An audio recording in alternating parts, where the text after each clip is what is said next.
Hey everyone, for today's episode, we're doing something a little bit different. We're doing expert takes. With us today is Beth Meyer from the Techstars legal team. Beth, what's your tip for founders? First of all, I want to say thanks for having me in Brett's Brain. It's very exciting. My tip for founders is make sure you get a good attorney. So in my career, I've seen too many founders that pick the wrong attorney and it ends up costing them more money, more time, more work. And it's really frustrating to see because, founders are in a tight position as it is with money and time. So I want you to pick the right one the first time. So I've written 4 tips for you up here to make it easy. I have really great handwriting, so you're welcome.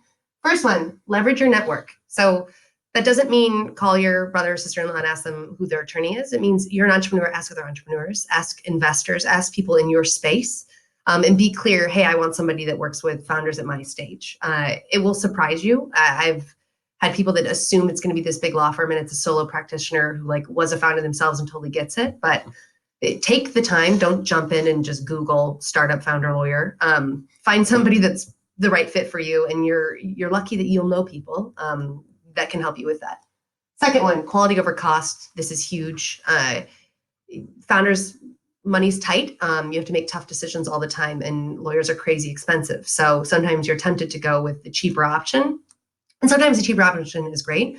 Other times you sacrifice quality, and they end up messing something up that was pretty simple that most attorneys might not mess up, and then you end up having to pay a far higher priced attorney triple because it's going to take much more time and energy to fix what was messed up the first time. So don't make cost a big deciding factor. If it's a lot of money, take it as an investment. And I had told Brett before, it's an analogy for me as a haircut. I once got a haircut on Groupon. It was a very terrible decision and it was ruined. And then I just spent a bunch of money to get it fixed. So just don't take the Groupon haircut.